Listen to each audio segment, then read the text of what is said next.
Alright, Assalamualaikum warahmatullahi wabarakatuh. Kembali lagi dalam Kelab Bercakap. Episod pertama untuk tahun 2023 bersama saya Muhammad Fili dan juga Alhamdulillah kita dapat guest kita Muhammad Anik. Okay, so sebelum kita teruskan dengan guest kita, sebelum kita teruskan dengan lebih jauh, kita bagi memberkati episod kita kali ini, kita mulakan dengan umul kitab Al-Fatihah. A'udzubillahi minasyaitonir rajim. Bismillahirrahmanirrahim. Alhamdulillahirabbil alamin. Arrahmanirrahim. Maliki yaumiddin. Iyyaka na'budu wa iyyaka nasta'in. Shiratal mustaqim. Shiratal ladzina an'amta 'alaihim ghairil maghdubi 'alaihim waladdallin. Amin. Alright.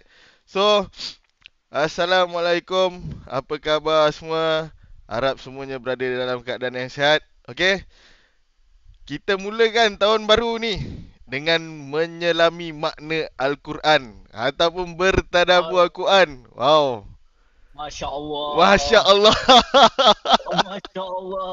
Masya Allah. Okay. Sejujurnya, bila mana aku bawa tajuk ni ataupun guest ni bagi tahu kepada tim BNB, semua goyang. Semua rasa macam nak kena pergi beli kopiah, kena beli serban, okey. Tetapi alhamdulillah tak ada masalah. Kita akan teruskan juga sebab pada aku ini satu ilmu yang tak patut kita ketepikan. Okey. Dan Betul? sedara-sedari seperti tidak asing lagi, Al-Quran ni adalah petunjuk yang benar, cahaya dan peringatan bagi orang yang mengambil manfaat darinya. Macam gitu. So, jadi sebagai umat Islam, kita ni sebenarnya kena memahami dengan jelas bahawa Al-Quran bukanlah hanya kitab yang dibaca, namun ia juga perlu difahami dan dihayati dalam kehidupan seharian. Okay, so jadi podcast ini lagi bertujuan mengupas makna tadabbur. Okay, makna tadabbur dan macam mana itu tadabbur, dan kita bawa kan seseorang yang memang dah duduk deep dalam ilmu ni lah, okey, dan alhamdulillah beliau dah bertadabbur lama juga seperti yang aku tahu, okey. Jadi kita perkenalkan guest kita hari ini, Ustaz Muhammad Anik. Ustaz Muhammad Anik. Jadi Ustaz Anik, sila perkenalkan diri anda dulu. Okay, Assalamualaikum. Terima kasih Syami, Pikli dan semua yang menonton. Nama saya Anik Mukri bin Muhammad, boleh panggil Anik. Dan saya berasal dari overseas, jauh sikit lah. Luar sikit daripada negeri-negeri kebiasaan, iaitu Kelantan. Cuma saya dibesarkan di negeri-negeri lain. Saya dibesarkan di Perlis, di Selangor. So, slang tu tak ada sangat. Tapi kalau jumpa orang Kelantan, saya Kelantan. Okay. Dan saya berada dalam bidang tadabbur ni belum terlalu lama, masih belajar lagi. Saya bukan ustaz, baru nak start dalam setahun setengah dalam bidang tadabbur bersama tim kami. Ada Da'i Imran, ada Fakrul Islam, Lutfi Hadi, dan kami berempat lah. Kami bergerak daripada zaman diploma. Lepas habis diploma tu kita terus tubuhkan konsultan untuk pergi ke sekolah-sekolah mengajar tadabbur. Dan sekarang ni kita bernaung di bawah Ustaz Syahri lah. Kalau Ustaz Syahri ni, kalau yang belum kenal, Ustaz Syahri antara ustaz yang buat tadabbur dekat Malaysia ni. You guys boleh follow Tadabbur Center. Dia.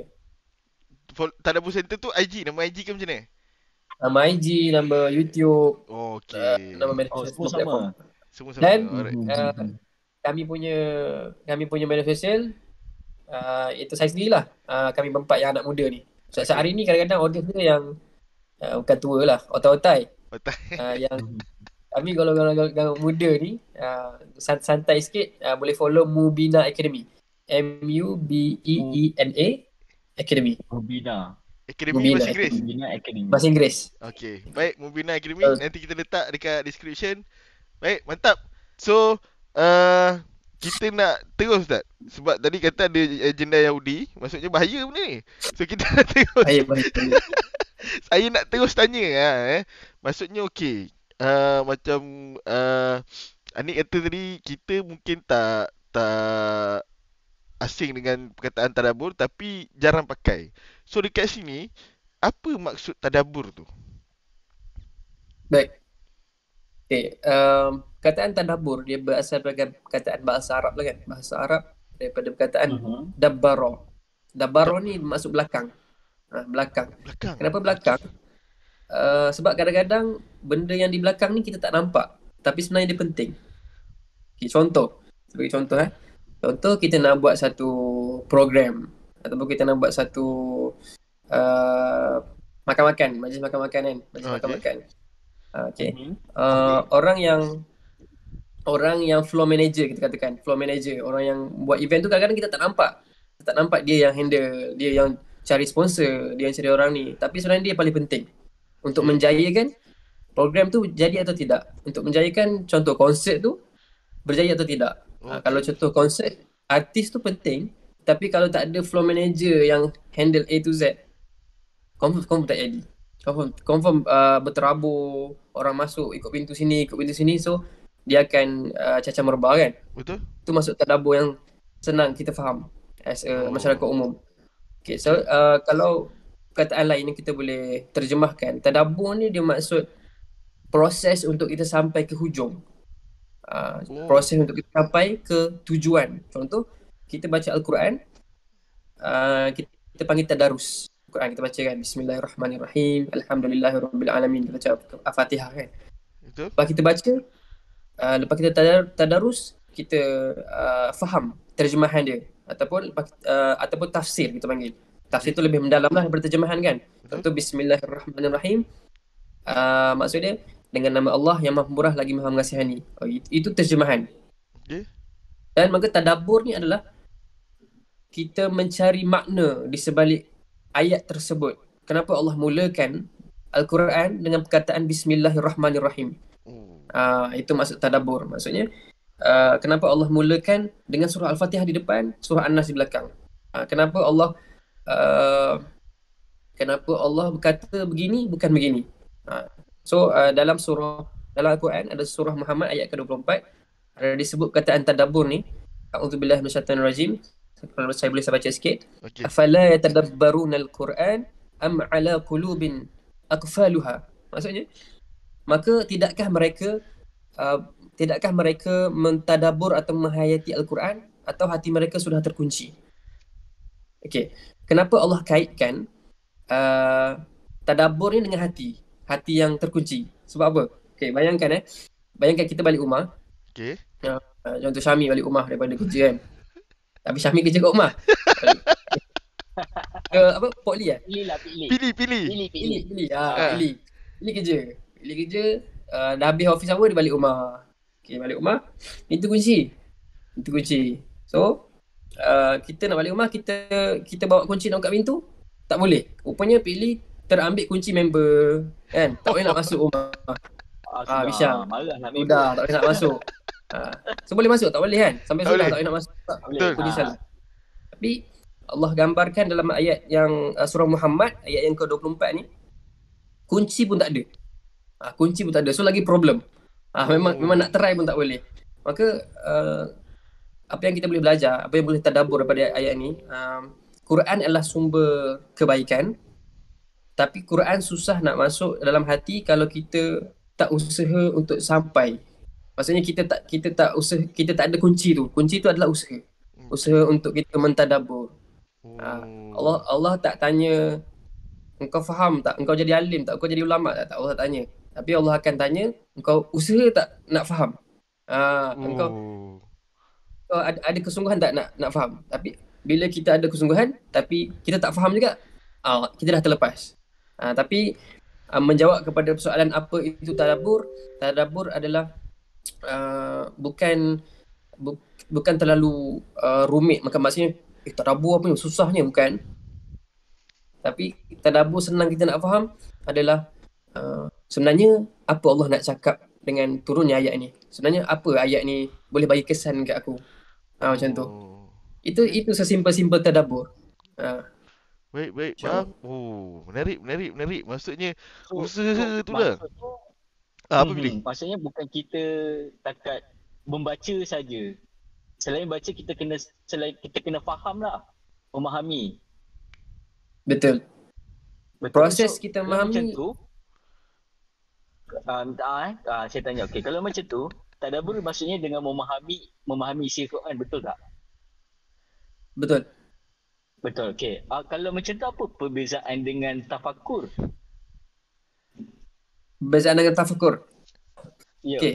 Kalau perkataan tafakur ni dia perkataan daripada kata kerja tafakkara, iaitu maksud mempertimbangkan atau memikirkan. Oh. Memikirkan. Dan tafakur ni ada juga dalam ayat Quran, dalam surah Ali Imran ayat ke-190 hingga 191. Lebih kurang maksud dia, fahaman ni adalah Allah, tanda-tanda orang beriman adalah dia ingat Allah sambil berdiri, sambil duduk, berbaring ataupun baring. Maksudnya setiap masa dia memikirkan dan dia bertafakur, dia mengingatkan ciptaan-ciptaan Allah ni, kebesaran-kebesaran Allah ni dia selalu fikir. Okey, itu tafakur. Sebenarnya tadabbur memiliki makna yang hampir sama dengan tafakur, iaitu kita merenungi sesuatu. Tak seperti ayat Al-Quran. Dia merenungi contoh alam kan. Kita tengok alam. Hebatnya Allah ciptakan pelangi contoh kan. Tiba-tiba ada pelangi. Lepas tu banyak warna pula kan. Maksudnya itu tafakur. Kita berfikir. Tapi tadabbur ni dia lebih dalam perkataan daripada dabbara. Kalau kita selalu dengar perkataan dubur kan. Dubur maksudnya belakang. Betul. Serius lah? Dia maksud belakang. Dia maksudnya belakang. Sebab apa belakang tadi? Sebab kita tadabbur sampai ke hujung. Kita tadabbur sampai ke hujung. Kita betul-betul memaknai, bukan sekadar ini kalau saya salah, yang menonton nanti mungkin boleh betulkan. Tapi tafakur memikir, kita memikirkan. Tapi tadabbur ni lebih dalam. Apa kesannya ayat ini kepada aku? Apa kesan, apa hikmahnya pergantian siang dan malam, gitu. Dia lebih dalam daripada tafakur. Oh, okey. So saya terkejut. Tafakur tu lebih kepada apa ni? Menghargai kebesaran Allah lah. Betul. Okay. So tadabbur ni adalah dia sebenarnya adik-beradik. Dia tak jauh sebenarnya. Dia dalam masih dalam skop yang sama. Oh, okey. Saya terkejut tadi tu. Sebab Anik kata tadabbur dengan perkataan saya dubur tu. Kan? Saya macam, uish, betul. Tapi betul benda tu. Dia maksudnya hujung. Kita mengkaji atau memaknai, kita mencari makna sampai ke hujung. Bukan sekadar depan-depan je. Depan-depan. Okey. So kalau kata maksudnya tadabbur dan tafsir Quran ni pun berbeza lah. Tadabbur dan tafsir ni berbeza lah. Berbeza. Okey, tafsir adalah kalau kita tengok contoh tafsir yang popular, kita pernah dengar tafsir Ibn Katsir kan. Tafsir okey. Tafsir Hamka, Allahumma salli apa nama tafsir Hamka. Tapi macam-macam boleh dapatkan. Okey. Tafsir ni adalah huraian penjelasan ulama, bukan ulama sendiri yang keluarkan tafsir. Dia susul daripada Nabi SAW. Nabi terangkan kepada sahabat terangkan kepada tabi'in, sampailah kepada kita sekarang. Huraian-huraian daripada terjemahan Al-Quran. Contoh tabat tiada Abi Lahab bin Watab kan. Celakalah ketutupan tabat tiada Abi Lahab bin Watab. Celaka kedua tangan Abu Lahab kan. Celakalah kedua tangan Abu Lahab. Terjemahan ni yang tu. Maksudnya bahasa Arab ke bahasa Melayu. Itu kita panggil terjemahan. Tapi tafsir itu tafsir lah, bukan? Terjemahan. Itu terjemahan. Terjemahan, okey. Itu terjemahan. Translate. Kalau tafsirnya ulama mendetailkan lagi kenapa celaka. Kenapa apa yang dilakukan oleh Abu Lahab sehingga Allah boleh berfirman begitu. Dia lebih dalam, lebih deep. Tadabbur adalah bila kita baca ayat tu. Okey. Ini antara the best part yang tadabbur lah, kita nak senang faham kan. Bila kita baca tabat tiada Abi Lahab bin Watab, lalu kita tutup. Lepas tu kita pergi makan KFC. Itu tak ada tadabbur. Tadabbur yang betul bila kita baca tabat tiada Abi Lahab bin Watab, kita rasa ayat tu bukan untuk Abu Lahab sahaja, tapi Allah turunkan ayat itu kepada diri kita. Maksudnya celakalah orang yang ada harta macam Abu Lahab, tapi dia menentang perjuangan Nabi. Contoh kalau sekarang orang yang mungkin ada kuasa tapi dia menentang agama Tunjukkan Islam Islam. tu. Dia menghalang ustaz-ustaz dan sebagainya lah, macam-macam lah. Maksudnya Abu Lahab telah tak ada tapi sifat ke Abu Lahaban tu masih ada. Itu Ui. terkabur. Oh, umpama kau ni Abu Lahab lah maksudnya nak cakap kan. Betul. Bila kita Oh. baca ayat tentang Firaun kan, Firaun dengan Musa, dia mengaku diri dia sebagai Tuhan. Ha? Firaun dah tak ada sekarang. Tapi Betul. kita tak boleh tinggalkan ayat tu. Kita kena baca, tadabbur ni adalah kita seolah-olah ayat tu baru turun. Okey. Baru turun ni untuk kau. Macam tu seolah-olahnya. Yang baca ni ayat ni. Oh, ayat ni sebenarnya nak tegur aku. Jangan ada sikap Firaun dalam diri. Ui. Bila dah senang sikit, ada duit sikit kan. Oh, aku dah ada power, ada kuasa. Orang lain semua tak ada apa-apa. So- Itu ada sikap Firaun. Ui. Lepas tu kau pun jadi perangai Firaun, kau tindas semua orang macam tu. Yes. Tadabbur bila kita baca, kita rasa ayat ni tuju kat aku sebenarnya. Bukan kat Firaun saja, bukan kat Abu Lahab saja. Oh. Okay. So Anik, tadi tafsir tu tadi kata adalah daripada penjelasan Nabi Muhammad SAW, lepas tu turun kepada sahabat-sahabat beliau. Betul. Ada Betul. tak tafsir ni ada tak ada contoh, ada ulama yang kata tafsir tu datang daripada diri dia sendiri? Ada ke? Ataupun kita tahu tafsir tu datang daripada sahabat Nabi Muhammad kan sekarang kan. Ada tak ada orang yang cuba manipulasi, katakan tafsir, dia buat tafsir, dia kata tafsir ni dia tafsir tu dia datang daripada dia sendiri. Ada ke tak ada? Tafsir ni kalau kita tengok dia ada banyak. Dia ada banyak tafsir birra'i, tafsir maudu'i, maksudnya tafsir secara tema-tema dalam Quran, tema akidah, tema ekonomi, tema kekeluargaan, dan ulama dia dapat tafsir, dia boleh mengeluarkan tafsir, contoh tafsir Ibn Katsir. Dia memang nama Ibn Katsir, tapi untuk seseorang tu mengeluarkan tafsir, dia kena ada satu bidang ilmu yang menyeluruh. Maksudnya dia kena kuasai bahasa Arab, nahwu, sorof, maksudnya tata bahasa lah kalau kita bahasa Melayu kan, tata bahasa, sufi, qiraat dan sebab-sebab penurunan Al-Quran, dan semua tu adalah tidak terputus. Kita kata sanad dia, kita kata chain tu daripada Nabi SAW. Daripada Nabi SAW. Cuma kenapa dia dipanggil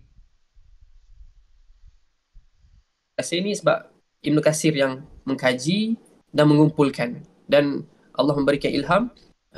Ada pandangan-pandangan ulama-ulama lain dan pandangan Ibn Katsir sendiri, dan istihad-istihad ulama ni lah yang menjadikan tafsir tu kadang-kadang sedikit berbeza, tapi maksud dia sama. Tapi belum adalah ulama yang claim ini tafsir pada aku dan aku paling betul. Tak ada.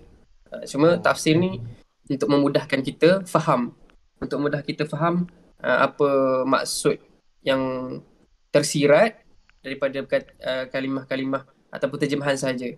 So kita prosesnya adalah tadarus, terjemahan, tafsir, kita boleh nak faham, last sekali tadabbur. Okay. Wah, tapi Ustaz Anik memang macam kena diburu Yahudi tu. Tak nampak tu gambar tu tiba-tiba tu. Line tak okey ke? Line okey, tapi kamera tu dia jadi rasanya line kot dia jadi macam TV rosak pula tu. Aku tak tahulah kenapa jadi macam tu ni. Okey tak okey tu ni? Okey tak okey? Cuba tutup kamera jap. Tutup kamera buka balik. Tengah sedap ni, tengah syok ni. Anik boleh nampak kita orang. Anik nampak? Anik?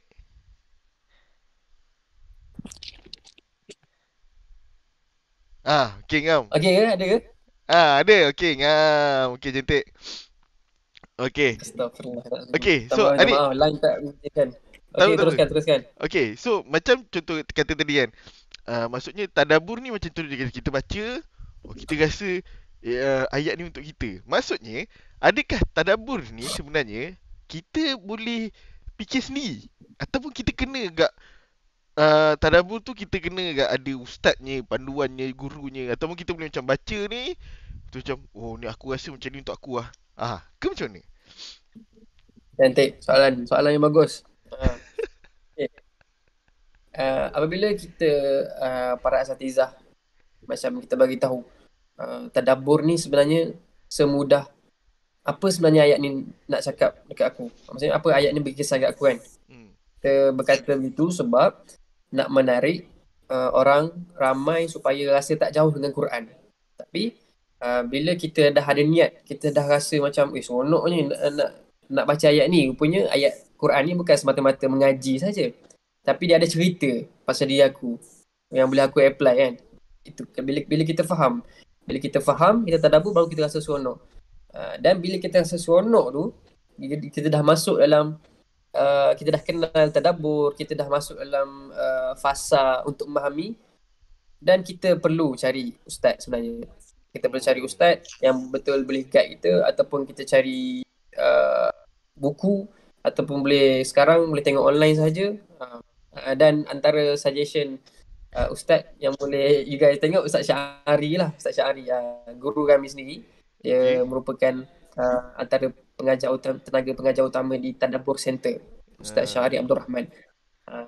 Jadi Tadabbur Center. Tadabbur Center. Boleh follow Tadabbur Center. Okay, perlu sebab ada ayat yang kita boleh faham terus macam tabat siada abilah bin watab tadi. Kita boleh terus faham. Tak ada masuk lain-lain. Tapi kalau contoh ayat-ayat yang berkaitan dengan akidah, ayat yang berkaitan dengan yang ayat mutasyabihat. Mutasyabihat ni contoh yadullah fawqa aydihim, tangan Allah, ada perkataan ayat tangan Allah. Kita tak boleh senang-senang tadabbur dan kita memerlukan pengajian yang lebih. Kita memerlukan ustaz lah ataupun orang yang lebih alim untuk guide. Sebab kan macam soalan apa ayat tu macam tangan Allah tiba kau membaca Allah ada tangan. Sudah. Betul. Benda tu yang tak nak tu betul. Betul? Okay. Alright. So pilih. Ada soalan pilih. Soalan. Boleh ada tak cara mudah untuk kita pelajari tadabbur ni? Cara mudah untuk kita belajar tadabbur. Okay. Macam selama ni contoh bagi situasi selama ni dia baca Al-Quran saja.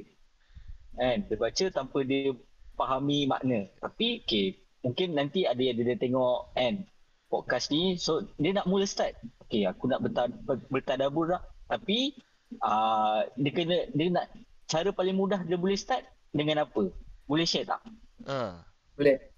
Cantik soalan. Pilih. Alright. Saya pernah tanya soalan ni dekat guru saya.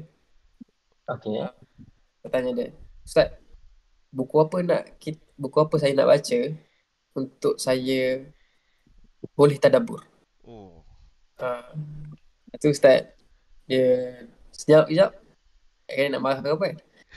Itu dia, tapi dia tak marah lah. Cuma dia jawab bukan buku apa yang awak perlu ataupun bukan buku apa yang perlu dicari terlebih dahulu, tapi kita bermula dengan niat.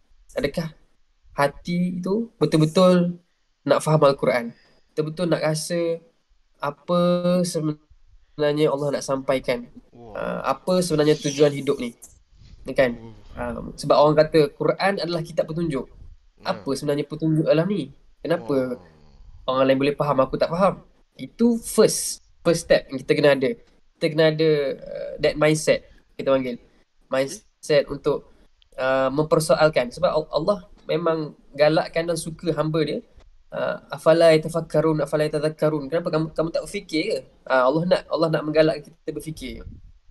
Maksudnya kalau kita mempersoalkan, kenapa Al-Quran ni orang kata kitab petunjuk kan? Benda tu adalah permulaan jernih kita kepada tadabbur. Dan praktikalnya adalah Praktikalnya adalah macam kalau kita jarang membaca Al-Quran, kita mulakan dengan dekatkan diri kita dengan Al-Quran. Itulah first step. Maksudnya Oh, tak okey. semestinya syarat tadabbur kita perlu lancar baca Al-Quran, tak. Sebab Nabi pun cakap kalau kita tak kalau kita merangkak baca Al-Quran kan, macam Bismillah, bis ulang balik, kena ulang balik bis. Orang itu adalah mendapat pahala 2 kali ganda lebih banyak daripada orang yang baca lancar. Oh, faham? Sebenarnya kalau ikut sifat matematik ni tak adil lah. Kan? Hmm. Tapi Allah nak raikan orang yang merangkak-rangkak baca Quran untuk dia dekat dengan Al-Quran, dan bila dia dah baca, dia dah sonok, sebab kadang-kadang orang dia tak nampak kenapa perlu tadabbur, sebab dia hanya mendengar dan dia banyak mendengar melodi. Contohnya kita dengar baca Al-Quran ni kan, oh sedap ni dia baca ni, dan berhenti situ je. Kita tak nak berhenti situ je. Oh. Bila orang dah start baca, apa step seterusnya, dia kena faham. Dia kena faham apa sebenarnya ayat ini nak cerita. Dia kena mempersoalkan. Bila dia mempersoalkan, dan carilah ustaz-ustaz yang betul, yang di orang kata apa? Yang tak sat dah ilmu dia kan. Yang diiktiraf. Yang diiktiraf. Okey, faham, faham, faham, faham. Supaya tadabbur kita tu berpandulah, kita ikut ways. Bukannya kita ikut Wah. Bukan main tala je ustaz-ustaz ni. Okey. main So je. macam tadi Anik cakap pasal ayat yang ada ayat senang kita senang faham, ada ayat senang tak faham. Saya terfikir tentang ayat yang macam contoh, saya lupa surah apa, saya tak pandai sangat, tapi yang alif lam mim ra. Kalau kita dulu sekolah kan, budak-budak ni selalu main-main kan dia. Almari kata dia kan. So kalau kita ni jenis orang-orang yang tak ada ilmu tu, nanti kita pun salah tadabbur benda tu betul. Padahal Betul. di sebalik ayat tu ada benda lain. So jadinya dekat situ based on that story, kepentingan tadabbur tu dengan cikgu tu sangat-sangat tinggi lah kepentingan tu kan. Supaya kita Betul. tak tersilap langkah. Okay. Alright. So on to the next question. Okay, saya nak tanya apa tu Anik? Sekejap. Ah. Sebab alhamdulillah Syamil dah sentuh alif lam mim ra tadi kan. Okay. Antara hikmah Allah SWT mulakan dengan alif lam mim ra. Okay. Kaf ha ya ain nun. Kaf ain sad, sorry. Fa ya ain sad. Nak menggambarkan ada benda yang kita tak boleh tafsir. Ada benda yang kita tak tahu. Hanya Allah SWT sahaja yang tahu. Itu pun tadabbur. Hanya Allah SWT yang maha mengetahui semua benda. Kita makhluk, kita lemah, Allah sahaja yang tahu gitu. Itu antara hikmah Allah mulakan dengan huruf yang tak ada maksud. Tapi memang tak ada maksud itu. Baru tahu reason behind benda ni.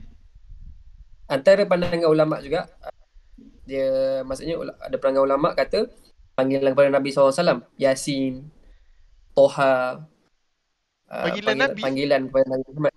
Panggilan. Maksudnya panggilan lain kepada Nabi Muhammad SAW. Dan ada pandangan ulama mengatakan kita serahkan kepada Allah SWT, dia tak ada maksud. Dia hanya Allah sahaja yang tahu. Yang maha mengetahui. Ya.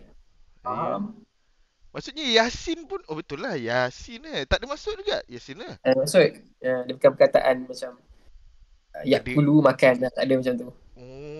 Okey, aku pun tahu. Yasin dah aku pun nampak ini air. Kira kita macam dah tadabbur juga sama kita membacakan Yasin, tak tahu apa kan. Yasin tak terfikir pun apa maksud ayat di belakang ni. Sekarang kita dah tahu. Okey, ada satu benda hanya Allah saja yang tahu. Wih, empat. Okay, so alright, so on to the next question. Ni maybe a bit personal. Okay, tapi saya nak tanya Anik, surah yang Anik pernah tadabbur yang paling menyentuh hati lah dalam banyak-banyak, ataupun your favourite ke yang dah pernah ditadabbur. Silakan. Dan kenapa? Kalau satu hati, kenapa mungkin ada cerita di sebaliknya, boleh share. Kalau boleh share, boleh share. Okay, bismillahirrahmanirrahim. Surah yang menyentuh soalan dia. Paling istimewa ke, paling menyentuh hati ke? Okay, saya suka untuk share Surah Yusuf. Surah Yusuf. Antara Surah Yusuf yang kita belajar daripada Surah Yusuf adalah Al-Quran mengajar kita cara untuk berkomunikasi. Oi. Okey. Sangat powerful Lancar sebenarnya surah betul. Yusuf. Dalam ayat 5 surah Yusuf, A'udzubillahi minasyaitonirrajim. Wa idh qala Yusuf li abihi ya abati inni ra'aitu ahada asyara kawkaban wasyamsa wal qamara ra'aituhum li sajidin.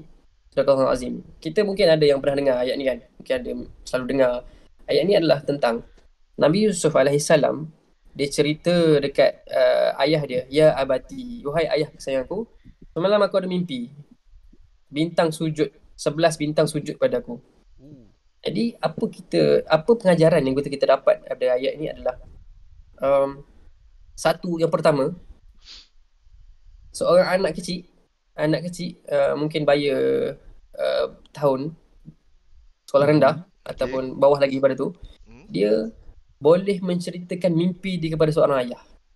Okey. Apa Quran nak gambarkan kat sini adalah dan dia panggil perkataan, kalau kita boleh tengok ayat Quran ayat kelima tu ada perkataan ya abati. Ya abati ni dia bukan perkataan abun. Kita tahu kan abun ni, abi ni ayah kan. Ayah, okey Ayah kan. Tapi Al-Quran Allah gunakan perkataan abati nak menggambarkan Nabi Yusuf panggil ayah dia dengan panggilan yang sangat manja, sangat akrab. Manja. Hubungan ayah dengan anak dekat situ. Baik lah, dia baik lah. Okey. Baik, kamcing. Seolah-olah bila kita nak bercakap dengan ayah kita, contoh kan, tapi tak dia macam Nabi Yusuf. Kita cakap wahai papa kesayangku, ada kita cakap itu. Tak ada. Itu mungkin ayah akan cakap, kamu nak berapa ringgit? Dia akan tanya terus lah. Kalau ayah zaman sekarang dia akan tanya, kamu nak berapa ringgit? Nak apa? Betul. Ini mesti ada sebab ni panggil macam ni kan. Tapi menariknya Allah rakamkan story tu dalam Al-Quran nak menggambarkan bila mana seorang budak boleh panggil ya abati. Maksudnya didikan seorang ayah dekat anak dia bermula dengan seorang ayah. Maksudnya Nabi Yaqub selalu panggil Yusuf wahai anak kesayangku. Contoh Yusuf ambil air. Yusuf tolong ambil air. Ayah sayang kamu. I love you. Perkataan tu dah menjadi normalisasi dalam hubungan Nabi Yaqub dan Nabi Yusuf. Ini antara satu, walaupun saya belum kahwin, tapi ini adalah satu parental tips yang sangat powerful dalam Al-Quran. Okey. Kita kena biasakan bukan sekadar terima kasih, tapi biasakan dengan panggilan kata ayah sayang kamu, memuji betul. Ayah sayang kamu dan nyatakan, sebab lelaki kadang ayah dia sayang betul tak? Tapi dia susah nak bagi tahu dengan words. Berbanding dengan ibu lain. Betul. Kalau mak kita selalu mak sayang kamu, elok. Macam tu kan? Elok jalan. Mak sayang kamu. Macam tu. Dia tak senang nak ungkapkan. Tapi seorang ayah ni, dia kadang macam tu kan? Betul. Bulan-bulan dia bagi duit. Itu. Tapi yang terbaik yang ditauladankan dalam Al-Quran adalah kebapaan sikap seorang ayah yang ditunjukkan oleh Nabi Yaqub alaihissalam. Dia terjemahkan melalui perkataan. Sebab tu Yusuf pun selesa memanggil ya abati, bukan abun sahaja. Itu satu. Okey. Nice. Komunikasi yang pertama. Yang kedua, masih dalam surah Yusuf ayat yang kelima. Apabila seorang anak yang kecil boleh bercerita dengan ayah berkenaan dengan mimpi dia, bermaksud apa? Bermaksud Nabi Yaqub alaihissalam meraihkan cerita-cerita Nabi Yusuf yang sebelum-sebelum tu. Kalau ayah-ayah sekarang contoh kan, ayah semalam adik mimpi lah lawan dengan Ultraman. Mimpi je tu, tak ada apa pun. Betul tak? Betul lah. Silap-silap mempertikaikan pula. Kita nak share tapi dia pertikaikan. Silap-silap bapak kau jadi Ultraman kan. Tak pun kalau dia tak layan, ayah tengah main phone ni, ayah tengah WhatsApp khabar ni. Pergi cerita kat mak kamu. Betul weh. Pedih. Jadi apabila Al-Quran menggambarkan Nabi Yusuf boleh cerita detail mimpi apa, mimpi berapa bintang, menunjukkan Nabi Yaqub begitu meraihkan. Kalau kita panggil istilah dalam bahasa Inggeris, psycho safety nama dia. Psycho safety. Cycle safety ni keadaan kita dijamin keselamatan untuk kita keluarkan apa pun dalam diri kita. Oh. Okay, maksudnya apa? Pandangan, idea, Opinion. opinion. Pandangan. Okay, betul tu. Cycle safety. Contoh kita ada dalam satu grup kan. Satu grup bertiga, berempat ataupun berdua ataupun ramai-ramai. Dan ada seorang bagi pandangan. Saya ada cadangan. Bila cadangan, orang semua gelak, orang semua meremehkan dia. Dan itu tak ada cycle safety. Oh, okay, faham. Dan cycle safety adalah dia orang kita nak cakap something, kita rasa selamat. Kita rasa, tak apa ni, kalau aku cakap ni, dia tak ejek aku. Aku tahu bila aku cakap dengan orang ni, dia akan terima pandangan aku. Dan walaupun dia ada pandangan dia, tapi dia tak terus reject. Dia tak pangkah terus lah. Dia tak pangkah terus. Kadang-kadang orang tak nak share dengan kita sebab dia tahu kalau aku share ni nanti kena cantas juga. Betul tak? Betul. So bukan hubungan ayah dengan anak saja, tapi hubungan kita dengan member, dengan kawan-kawan, dengan pasangan. Kita perlu ada kita panggil psycho safety. Kita kena ada pandai mendengar, dan bila kita nak bercerita, dia pun kena pandai mendengar. Kita kena dua side kena ada psycho safety. Begitulah Al-Quran menggambarkan bagaimana anak kecil ni boleh cerita dekat ayah kenaan mimpi dia. Maksudnya Nabi Yaakob begitu meraihkan Nabi Yusuf alaihissalam. Dan itu antara surah ataupun ayat yang Allahumma salli ala Muhammad, ayat yang antara memberi kesan lah kepada saya untuk ditadabbur. Sebenarnya surah Yusuf ni best. Dia banyak tentang family, banyak tentang jatuh bangun. Lepas tu orang kata surah Yusuf ni kalau nak anak handsome elok baca time mengandung kan? Macam tu kan? Surah Yusuf kan bukan? Ke salah? Betul. Kan? Orang kita banyak lah kan cakap macam kalau anak lelaki baca surah Yusuf, kalau anak perempuan baca surah Maryam kan? Tapi ada pandangan daripada asatizah orang yang lebih alim lah, saya quote saja. Kita baca Al-Quran bukan sekadar nak mengambil manfaat itu sahaja. Itu dah menyalahi lah. Dah menyalahi maksud asal Al-Quran diturunkan. Tapi tak salah untuk kita membaca surah Yusuf. Untuk anak lelaki atau anak perempuan tak ada masalah. Cuma kita kena betulkan kita baca Al-Quran niat tu kenapa? Niat untuk beribadah, untuk dapat mungkin kelebihan pengajaran-pengajaran daripada kisah Yusuf tersebut. Kita tadabbur. Bukan semata-mata kita baca Quran untuk dapat manfaat tu je. Itu dah lari daripada tujuan asal penulis Al-Quran. Betul tu. Sebab daripada kita baca just untuk anak keluar tu handsome je, kita boleh baca benda tu, kita as parents untuk dapatkan tafsir ke tadabbur tu untuk jadi parents yang lagi baik lah. Itu lagi better reason untuk kenapa you kena tadabbur surah Yusuf tu kan. Lagipun tengok tadi daripada satu je ayat 5 je surah Yusuf tu, yang point yang sikit maksudnya abati kan, tapi kita banyak boleh dapat macam tu. Maksudnya macam tu lah cara bertadabbur tu kan. Betul. Daripada satu ayat kadang-kadang ulama ataupun asatizah boleh bahas sejam, 2 jam ataupun satu seminar boleh buat untuk satu ayat saja. Begitu dahsyat kalau kita bertadabbur Quran. Dan surah Yusuf antara pengajaran lain adalah kalau kita tahu abang-abang Yusuf kan, abang Yusuf yang buang Yusuf dalam tahu kan. Yusuf yang buang Yusuf dalam telaga. Kita tengok kat situ adalah konflik antara adik-beradik. Kita tak lari. Kadang-kadang kita ada adik-beradik yang selalu bergaduh ataupun lebih teruk sampai bertikam-tikam kan. Auzubillah min zalik. Jadi apa pengajaran yang boleh kita, apa tadabbur kita boleh dapat, pengajaran kita dapat daripada surah ini, daripada kisah abang-abang Yusuf ni, adalah jealousy yang sangat-sangat tinggi kadang-kadang membunuh kita. Sebenarnya dia bermula daripada sikap cemburu. Dia tengok Nabi Yaakob alaihissalam seolah-olah melebihkan Yusuf daripada dia orang, abang-abang mereka. Dan ada punca sebenarnya kenapa abang-abang Yusof ni rasa macam dengki sangat dengan Yusof ni, sebab Ah. mak kepada abang-abang Yusof ni ada mak lain. Okey. Oh, okey. Dia ada Nabi Yaqub alaihissalam dikatakan ada 2 isteri.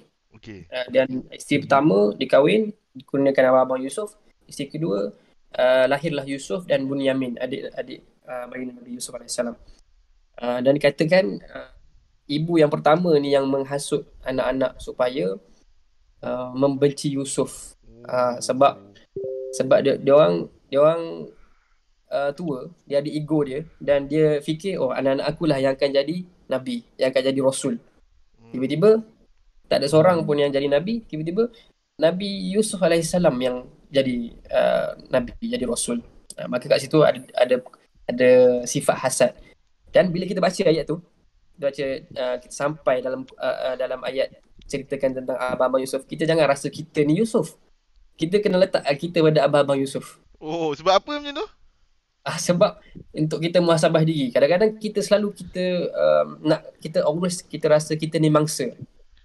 Kita selalu rasa kawan aku ni selalu tikam belakang aku. Dunia ni tak adil lah. Kenapa kawan aku dapat ni, aku tak dapat ni? Kenapa aku nak makan sangat kedai depan tu kan, kedai makan sedap-sedap, tapi dia dapat dulu. Kenapa Allah tak adil? Bila kita letak diri kita seolah-olah kita ni mangsa kepada semua keadaan, kita salah kawan sekeliling, kita tak salah pun, maka kita tak nampak sebenarnya kadang-kadang kita perlu berada dalam tempat abang-abang Yusof.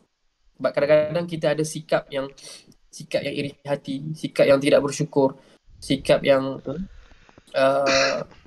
menyalahkan semua orang, padahal Yusuf tak buat apa-apa pun yang boleh memudaratkan abang-abang dia. Yusuf duduk saja main jaga ayah. Abang-abang ni tak jaga ayah, lepas tu abang-abang jealous. Faham tak? Contoh, kita ada adik-beradik,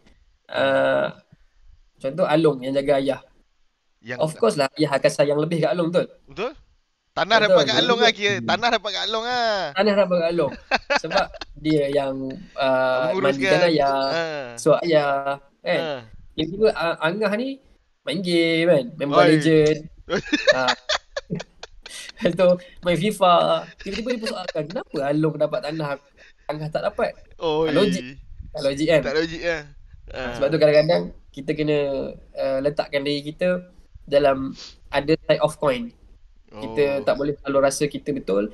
Kadang-kadang kena letak dalam kita situasi, sebenarnya Abang Yusof ni mungkin ada dalam diri aku. Mungkin Allah nak tegur aku ada sikap-sikap begini. Dan mungkin juga kena kurangkan main FIFA lah. Mungkin dia akan main FIFA. Okay. Alright. Okay. So pilih, ada tambahan lagi? Soalan last lah. Soalan last sebelum kita tutup. Okay. Alright. Kita ambil masalah sosial Kita ambil satu contoh masalah sosial. Contohnya masalah mental health. Baik. Okay. Apa yang kita boleh ambil tentang isu ni dari dalam Al-Quran? Cantik soalan tu. Boleh share sikit tak? Silakan. Cantik Willy. Okay. Al-Quran tadi kita belajar, Al-Quran mengajar kita cara berkomunikasi, betul? Betul. Okay. Sekarang antara lain, Al-Quran mengajar kita hargai diri sendiri. Hargai diri sendiri, okey. Hargai diri sendiri. Sebab apa? Kita hidup dalam satu zaman, Chami, Willy, kita hidup dalam satu zaman yang orang terlalu addicted dengan media sosial. Betul. Bangun pagi je dia akan check dulu phone dia. Oi. Terkena. Terasa. Terkena kan? Sebelum tidur dia akan check. Sebelum makan pun dia check tengok. Betul. Jadi satu side effect bila kita scrolling terlalu lama di social media, bila kita seolah-olah terlalu obses dengan media sosial ni, kita tidak dapat lagi lihat diri kita yang sebenar. Maksudnya kita tak dapat lihat yang diri kita sebenarnya ada nilai yang besar. Sebab apa? Sebab kita cenderung untuk membandingkan diri kita dengan orang lain. Macam Pilih cakap tadi, kita seolah-olah macam kita sebut tadi, saya dah sebut tadi. Aku ni mangsa. Aku ni seorang yang loser. Tak ada apa-apa. Sebab apa? Bila kita tengok posting Syami dia pergi makan KFC. Kan? Syami makan KFC. Lepas tu Pik Lee pun, aku dah lama nak KFC burger baru ni. Tapi tak dapat.